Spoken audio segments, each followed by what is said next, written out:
welcome back to another Hunt Wellness class. Today we're going to make bone broth together. So when I'm making bone broth, I need to make sure I have plenty of bones. And that may sound a little weird for some of you, like collecting the bones from your meat. But if you do it this way, you will find that you save so much money. So if, say you are having ribs, you save the bones from those ribs. Or if you're making a whole chicken, save the entire carcass of that chicken. Keep it in your freezer until you're ready to make an entire batch of bone broth. And when I make bone broth, I batch it. So you just heard me say that word, but batching it means I am making a lot of it all at once so that I don't have to continue to make it every time I need it. So, and bone broth kind of takes a long time. So if you're making it on your stovetop, it can take up to 72 hours to get the full effects of the bone broth and all of the nutrient density that's within it. You can also make it in your crock pot. That does make it go a tad faster, so you'd probably do it at about 48 hours. I don't really recommend you keeping it on your stovetop because that's just unsafe to keep your stove on that long. But what I do is I use my Instant Pot, and my Instant Pot is an absolute staple in my kitchen because of bone broth. I use it for a lot of other things, but I definitely use it for my bone broth because it takes 4 hours. You get a lot of nutrient density out of it still. It just pressure cooks it, so it makes it cook extremely fast and you get all the nutrients you need out of it. So why bone broth? Bone broth is extremely nutrient dense. It has incredible phospholipids. It has amazing gut healing properties for our gut, for our body, essential vitamins and minerals that our body desperately needs. So if you have gut issues, this is your miracle food. Highly recommend you having a cup of bone broth a day, especially when you're in acute flares. This stuff it has properties in it, compounds in it that can literally heal the gut lining in your gut. So if you're not even taking supplements, this could be your supplement. Just drink a cup of it a day and you will experience a lot of relief over a period of time. So I still love using bone broth. I switch out water for bone broth instead, especially in my cooking. So it brings up that nutrient density level to the next level. So I'm going to show you what I do and we're going to get started here. Okay, so you'll see that my Instant Pot is on. It is plugged in. I already have a few bones in here, so these guys, these bright red ones, they look fresh. They are fresh, but they've been frozen. So I got those from my farmer's market vendor, a meat vendor there. And then I have a couple others in there that have already been cooked and used in bone broth. So when you're cooking bone broth, you don't have to throw the bones away if they are still good. And so I'll go over that in detail towards the end of this video. You'll see what I mean when they are not good to use anymore. But I like to mix up my bones, so I don't have just one type of bone. You can do specifically chicken, you can do specifically pork or beef, even fish if you wanted. What I like to do is just do a big mix, and I think it just brings out a lot of really amazing flavor. And I also mix fresh and already cooked and used bones. So here you will see that there are some rib bones, chicken bones. These are pork bones, beef bones. And then this was a whole chicken that I already used. I try to get most of the meat off. It even has still some of the skin on it. I'm going to use all of that. So that goes straight in just the way it is. And that uses the entire chicken, which is so great. So what I do is I fill up my Instant Pot until it is at the max capacity. So you'll see the max here in the Instant Pot, and that is what I fill it all the way up so that I get as many bones in there as possible. So I even have some more here. I think that is the rest of the chicken carcass. That is not going to fit on here, so I'm going to save that one for another batch at another time. So that is full for now. All right, and now I have filled my Instant Pot up with filtered water all the way to max. So I want to try to get as much liquid out of this batch of bone broth as possible. So I fill all the way up to max. And I make sure it is filtered water. This is important. Do not use your tap water. If you use tap water, it brings down that nutrient density level, and you do not want that if the goal is to make nutrient dense bone broth. So make sure it's some version of filtered water. Okay, and then we just put the lid on, make sure it's sealed, and then you go down to manual. Everybody's Instant Pot is a little bit different. I have an older version, so whatever yours is, what I do is I go all the way down, one more, and it goes to its max amount of minutes. And I just leave it, and it cooks for 4 hours. Pretty cool. And in 4 hours, I'll be back to show you what it looks like. So you might be wondering, do I have to make bone broth? Absolutely not. You can buy it if you want, and sometimes I even buy them. I like to have these on hand in case I run out. I just make sure that I am buying grass-fed bone broth or pasture-raised bone broth, because I want to make sure it's high quality. When you're purchasing your bones or buying your meat, you want to make sure you're doing grass-fed or pasture-raised or wild-caught, because it has the highest level of nutrients in it, because that's how the animals are supposed to eat. So if we're feeding animals what they're not supposed to eat, you know, they end up having health issues. And if we're eating the bones of conventional meat, we are going to get that unfortunate side effects that they were receiving eating the food they weren't supposed to eat. So we want to make sure we're buying good quality grass-fed or pasture-raised bone broth, and even our meat. So yeah.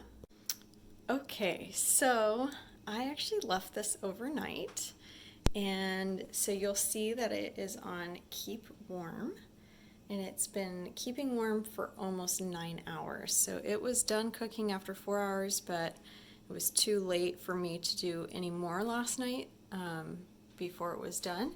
And you will see that the toggle has already naturally released. This is what we want to do even if you haven't left it overnight. So you want to make sure it naturally releases. You don't force the ventilation. So let's take a look. I'm going to cancel it because I don't need it to stay warm anymore. But it staying warm actually made it, you know, cook even more, which is awesome.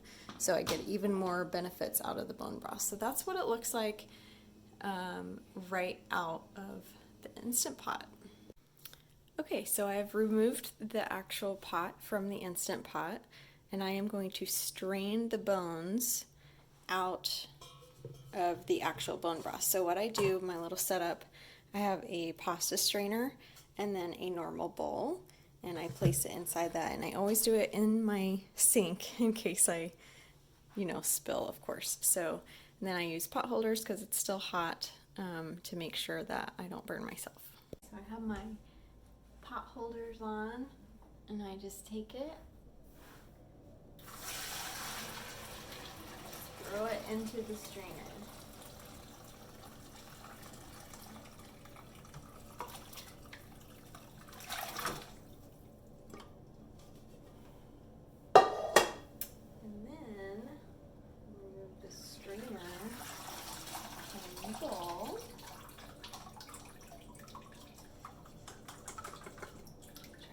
As much of that liquid out as you can.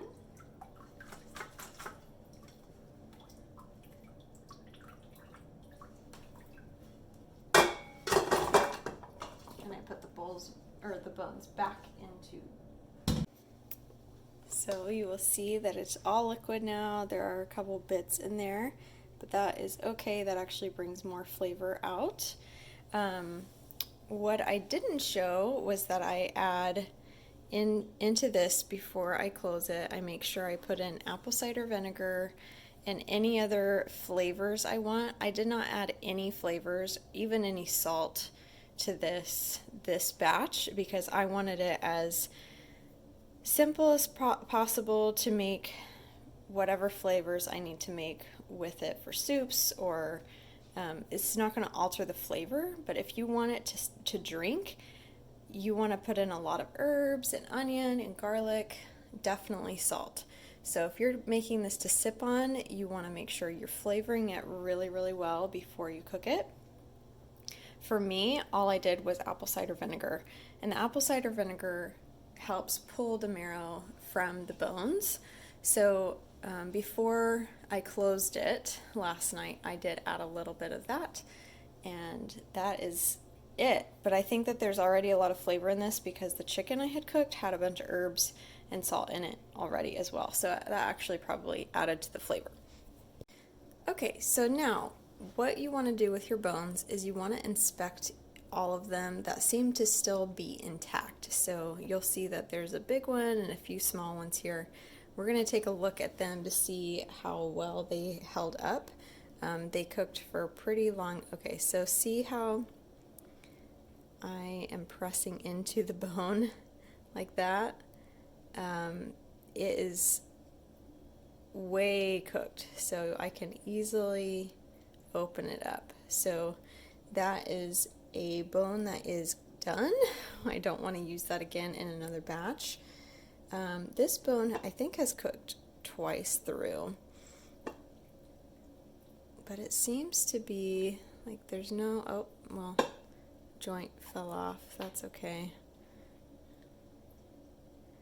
There's a little bit of flaking, a little bit of porous, but in general this one seems to be okay. Actually, it might be done, but it's still pretty solid. So then most chicken bones, if you cook them through once, they're done. Yeah. So you definitely want to just check through, go through each of them as much as possible. This is a rib bone, pork rib bone. These guys typically hold up pretty well, so that can be reused. Yeah, so you just kind of go through, check them all out. You definitely want to remove the meat and the skin, whatever is excess, and you can throw the rest of that away. So any that are like this, that are just like flaking off or breaking, you want to just go ahead and throw those away. You can save those and freeze them again for your future batches.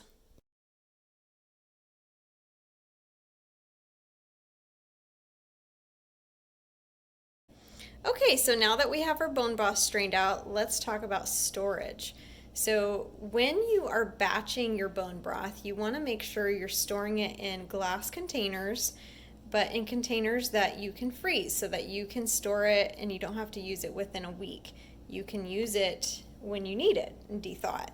So I like to use mason jars. This is my process. I prefer these. I like to use the smaller jars better because these bigger guys, they will break in the freezer. So done it enough times to know, just stick with your 4 and 8 ounce jars.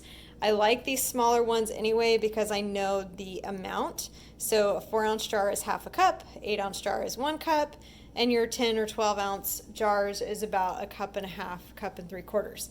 So I really prefer to use these 8 ounce jars. That's what I like to store mine in the best because they freeze the best.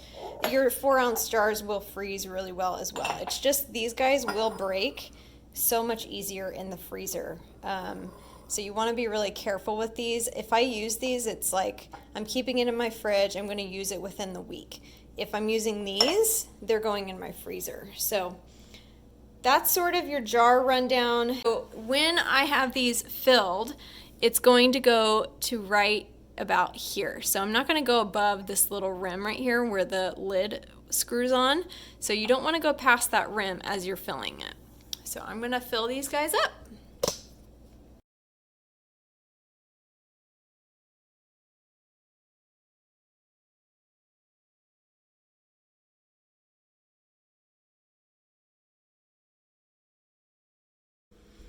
All right, this is the bone broth, golden deliciousness, full of nutrient density. It made about 8.5 cups of bone broth.